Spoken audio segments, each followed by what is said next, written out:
So the new Galaxy Watch Ultra and the Galaxy Watch 7 have been making some pretty big waves in the smartwatch space, but many are wondering if they're actually a better choice or if last year's Galaxy Watch 6 or Galaxy Watch 6 Classic are still good options. Furthermore, despite many major upgrades, there's one massive downgrade that Samsung forgot to mention, and for some people, that will make the previous generation a superior buy. That, plus the physical rotating bezel, and some other features we'll talk about throughout this video. So this is going to be a comprehensive comparison between the latest of the Galaxy Watch lineup. Starting off, I want to kind of introduce each watch, talk about the price, a couple key features of the design, and then later in the video, of course, we'll get into a speed test, an accuracy test for the heart rate, the GPS, and a bunch of other tests to really figure out which is the best Galaxy Watch to buy. So we have 4 Galaxy Watches on the table right now. The first one, of course, is the Galaxy Watch Ultra. This is $649, so by far the most expensive one I have on the table,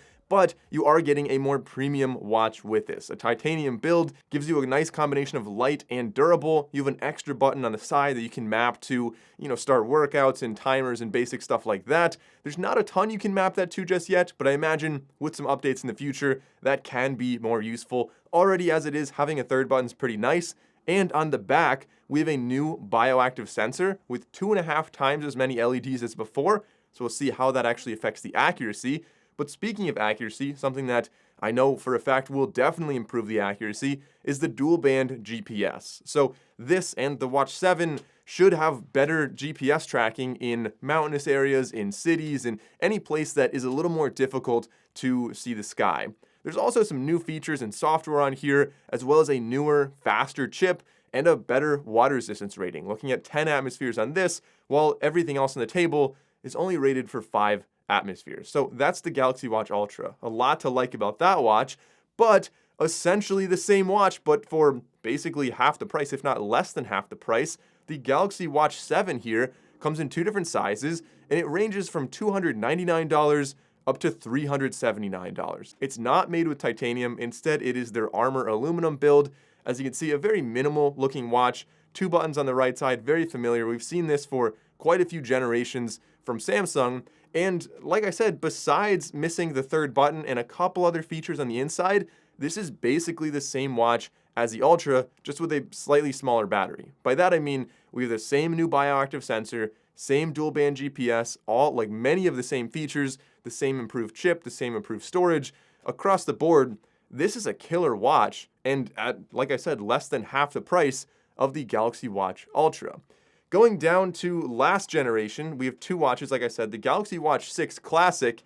I mean, this one is, if you know, this is a great watch. This is ranging from $329 to $399, so by no means a cheap watch. Compared to the Galaxy Watch Ultra, maybe it is, but this has some really big standout features. The stainless steel design, of course, gives it a nice premium feel and build to it. Obviously, it's a harder metal as well, so it's going to be more scratch resistant, a little bit heavier, and like I said, that kind of gives it a nice premium feel. And the biggest one by far is that physical rotating bezel. I don't know if you can hear that,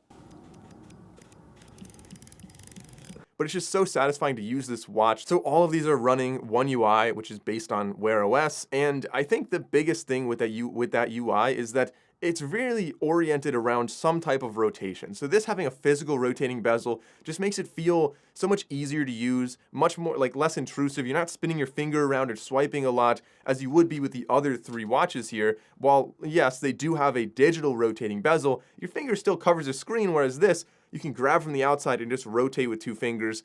It's just, in my opinion, a huge win there. Then going down to the 4th and final watch in this comparison, the Galaxy Watch 6. This one is basically the same as the Galaxy Watch 7 in terms of its build, meaning it's aluminum, same display, same battery, just a 1 generation older, which means we don't have dual band GPS, we don't have the new bioactive sensor, and we have an older chip and less memory. But otherwise, very, very familiar build, very familiar watch in many regards, but significantly cheaper, starting at $209 for last year's flagship watch. I think that's pretty cheap, and going up to $289 if you're maxing it out with the LTE version and the larger version as well. And as a note, there are 2 other watch options you might be commenting right now that I'm not covering in this video. The very new Galaxy Watch FE, which is $199, essentially just $9 or $10 cheaper than the Galaxy Watch 6, but with a smaller display, less RAM, smaller battery, older specs. Like, it's kind of like the Galaxy Watch 5 or even the 4. So I don't know. For me, I would just say get the Galaxy Watch 6. I would skip the FE. Then the second one that I'm skipping in this video is the Galaxy Watch 5 Pro. Unfortunately, it only has 2 more years of support. It's still selling for $299. It has a smaller display than all of these on this table. And really the only benefits I see there are that you have a titanium build, which is very durable and at a fairly affordable price there, and you have a longer battery life. I think it's a good option for some people, but the Watch Ultra is clearly superior, and that's why I think I just didn't want to include that in this video. So getting into some fundamental differences between these. Of course, the Watch Ultra, the big thing there is going to be the battery life. You're looking at 590 milliamp hours compared to 425 on all the other watches I have on this table, which, by the way, the other three, the Watch 6, 7, and 6 Classic, are all the larger variants of the two. They all have a smaller version as well, with, of course, with that, a smaller battery. But like I said, the Watch Ultra has a longer battery life, claiming 100 hours when you're in power saving mode. I don't personally like going in power saving mode all that often. You get a nice watch like this. I want to have always on display and stuff like that. And that kicks you down to probably about a 48-hour battery, something like that. Whereas all the others on this table are going to be like a 20-ish hour battery life. It'll get you through a day, but not to the extent that like a OnePlus watch or Huawei or Xiaomi, like those watches sometimes last a bit longer. As far as sizes and configurations go, you wouldn't expect this, but the Ultra has the fewest configurations out of all of these. It only comes in one configuration. It's always an LTE-enabled version, which is nice, and it's always 47 millimeters. So if you have a smaller wrist, this is not going to be your watch. It does come in 3 different colors though, and on the back we have a new, what they're calling dynamic lug, a different way to set up your watch strap. So you push a button and the entire strap comes off, whereas the older ones have that classic 20 or 22 millimeter 2-pin setup. So you just kind of pull a little pin. It's a very common watch strap. The Ultra, I find it's easy to get them off. It's not my favorite. It's not my favorite way to put it back on. I was worried that there wouldn't be a lot of third-party support at launch. There actually was a decent amount on Amazon that I saw for like $15 to $20. You can get a lot of different watch straps, but you can't reuse your old ones from the Watch 6, 5, 4, all the way back. Like, I don't know. I'm not really happy that Samsung swapped out the Watch Ultra strap. Going to the Watch 7, like I said, very common strap size here, like tons of options. It also comes in 2 different variants, so 40 or 44 millimeters, and within each of those, LTE or non-LTE, and there are 3 different colors available. The Watch 6 is the same as the Watch 7, where you have 2 sizes, same 2 sizes, LTE, non-LTE, and it also comes in 3 different colors. And then the Watch 6 Classic is a little bit larger than the 6 and the 7, coming at 43 or 47 millimeters. So again, I think this is probably more ideal for a lot of wrist sizes. I think 47 just feels like the right size on my wrist. 43 works pretty well on smaller wrists as well. And this also comes in LTE or non-LTE with 2 different colors available. Now, we'll get to the downgrades of the newer watches in just a second. I think those are pretty significant for a lot of people. But first, let's kind of focus a little bit more on the upgrades, specifically the accuracy for the fitness tracking. So let's get into a test of the heart rate and the GPS accuracy. So taking a look at the heart rate accuracy, we have 3 lines here. The black line is the Polar H10 known accurate heart rate strap. You can see in the beginning, the red line, which is the Watch 6, started off a little bit lower, and then up here it overshot the peak. In general, looking at this entire graph, you can tell for sure they're both accurate in the middle, but during those intervals, the Watch 6 was significantly less accurate than the Galaxy Watch 7.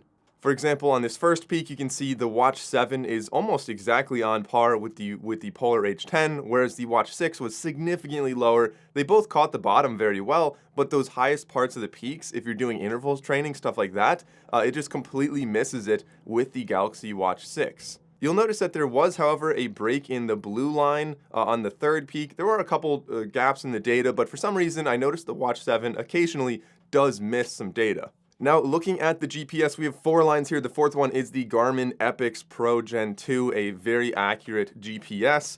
The black line here is tracked with a Galaxy S24 Ultra, and you can see honestly, these all did a really good job. This was not a particularly difficult environment. It was an open trail, not a lot of buildings around, not a lot of mountains around. But you'll see, looking at this little turn right here, this is the first point of difficulty. And I would say out of all of them, the Galaxy Watch 6 probably caught that or cut the corner a little bit more than the other ones. But like I said, generally, very strong performance here. Again, on the second one, it kind of took a wider turn than the other ones. So maybe that balanced out. In the end, they all did have, or both watches did have the same distance. So I can't say one was significantly more or less accurate. You can see a little bit more wandering here on the red line throughout the entire trail. It wasn't tightly grouped with the other two. And then for the back half of this run, I'm actually just going to disable the S24 Ultra. I don't think that's the best reference here, and it does wander a little bit.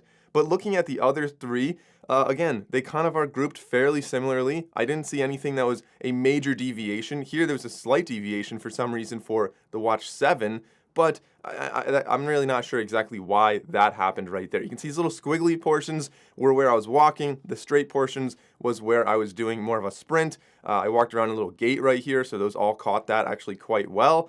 And then up here, again, it actually tracked like very well. I can't really complain about the GPS on either of these devices. However, if you're in a place with tall buildings or mountains around you, I would expect the Watch 7 to pull ahead in that environment. Next, I mentioned there is a newer chip on here. A lot of times that's like a kind of hand wavy thing to talk about, like, oh, it's a faster chip, you'll notice it, and a lot of people might not notice. So I think the best way to do this here is just a general kind of UI comparison here, opening different apps. But in essence, we have a newer, faster chip on the Watch 7 and the Watch Ultra. It's the Exynos W1000, which is a 5-core, 3nm chip compared to last year, the 6 and the 6 Classic. Both have the Exynos W930, which is a dual core. So instead of 5, it's only 2 cores, and it's a 5nm instead of 3nm. Smaller is going to be better. So the newer one should be a lot faster and a bit more efficient as well. And as you can see, just opening apps and stuff, it does seem to be doing a bit better. They all have 2 GB of RAM, seems to be sufficient for pretty much everything I'm doing, but we have a major storage upgrade on all of the newer watches, regardless of the size, like the 7, the 40, 44mm doesn't matter, and the Ultra, they all have 32 GB of storage, whereas all the old ones had 16 GB of storage. So for some people, that's completely meaningless. For me, I download a ton of music from Spotify. I like to have a lot on my watch, a lot of apps and everything, and having that extra storage can go a long way. The difference between downloading like just one playlist at a time for running and downloading my entire library that I can listen to anytime I do anything. So I think that's kind of significant, but again, not everyone's gonna care about that. Not everyone runs without their phone and just connects earbuds to their watch.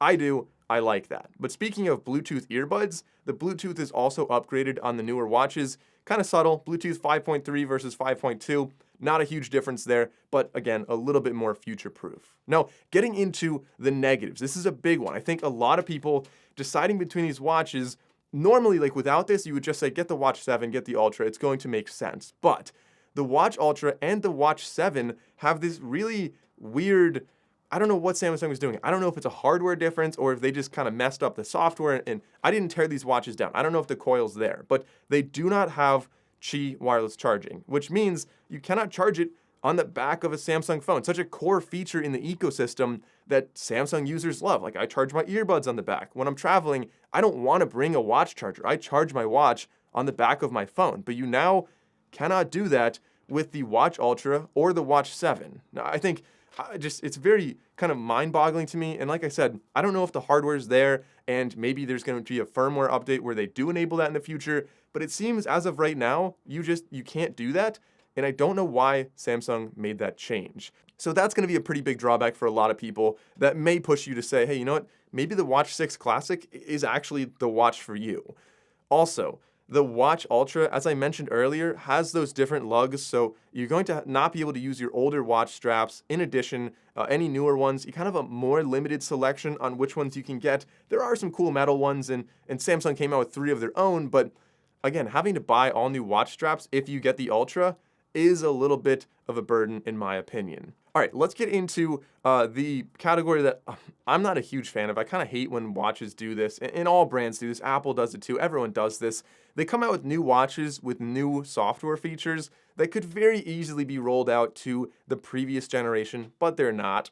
Some of these I think will roll out, but at least right now, talking about what the newest features are that we're seeing, really with the Watch 7 and the Watch Ultra, we have an energy score on there, which is kind of equivalent to Garmin's body battery, just a holistic view of your entire health. Like, hey, you slept well, you worked out 2 days ago, you took a rest day, you have a high energy score today, you can probably push yourself and do a longer run than you are currently planning on doing. Or the opposite, hey, you didn't sleep well, maybe you're coming down with a cold, take it a little bit easier on your workout today, your energy score is lower, try to recover, and you'll feel better tomorrow.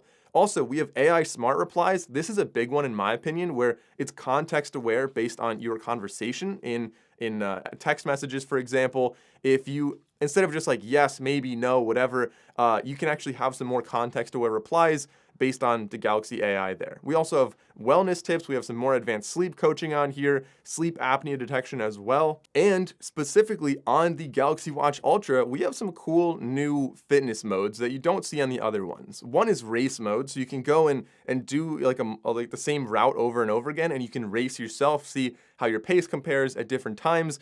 A little bit like Strava segments, but only for yourself. So kind of a cool feature if you find yourself running on the same route very frequently. Also, there's multi-sport mode, so triathlons. With the longer battery life, it makes sense you're able to do this now. You cannot do that on the Watch 7, but if you go into your workouts, you can actually make a workout routine, and you can add the 3 things of a triathlon in there. So I already did that, and it's kind of like a de facto workaround here for triathlon on the Watch 7, where you're able to say like, hey, swim, bike, run as a workout routine, and it totally works basically as the same exact thing.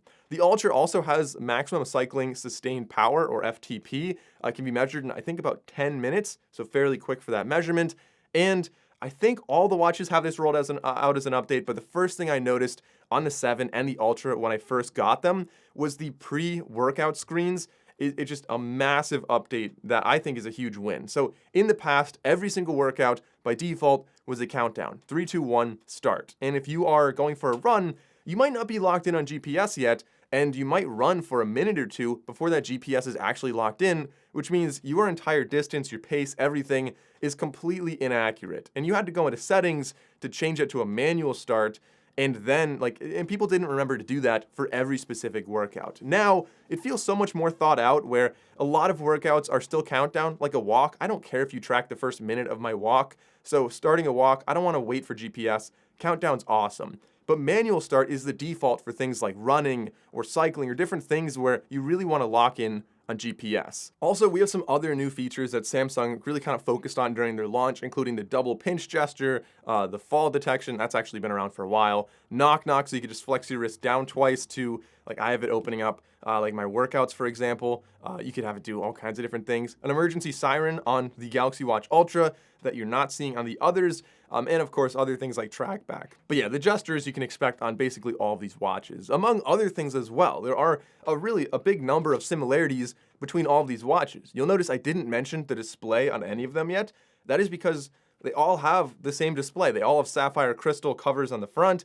They all have, within the same size at least, the Ultra and the 7 and the 6 and the 6 Classic, same exact size display, same everything display. Also, the 6 and the 7 are the same weight, the same materials, the same dimensions, the same strap connections, and all of these have IP68 water resistance, except, like I said, the Ultra has a little bit extra, the 10 atmospheres versus 5 atmospheres. But like I said, there's a lot of similarities between these watches. So kind of in conclusion here, which is the best one to get? Well, I have to say this is a very tricky comparison. They're all great options for the right buyer. So starting off with the Galaxy Watch Ultra, I think this is going to be for anyone who's less budget conscious. If you have the money to spend, objectively, it is probably the best watch on this table. You have the most features, you have everything on there, the newest, the fastest chip on here, extra storage, you've got a titanium build. Overall, a really nice, very impressive watch, probably the best Galaxy Watch I've ever used. The only thing it's missing is something that rotates. A rotating crown would be just fine.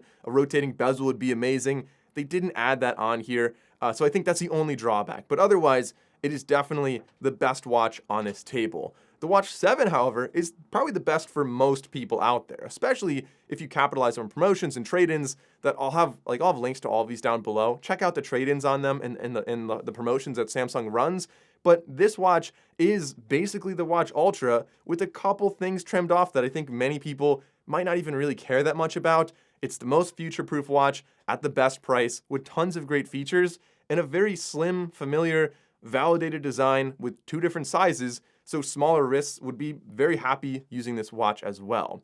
Then the Watch 6 is for more of a thrifty crowd who still wants almost everything from the Galaxy Watch 7, but with a few core exceptions that maybe they don't care as much about: dual band GPS, a newer bioactive sensor, and maybe some of the other newer energy score style features.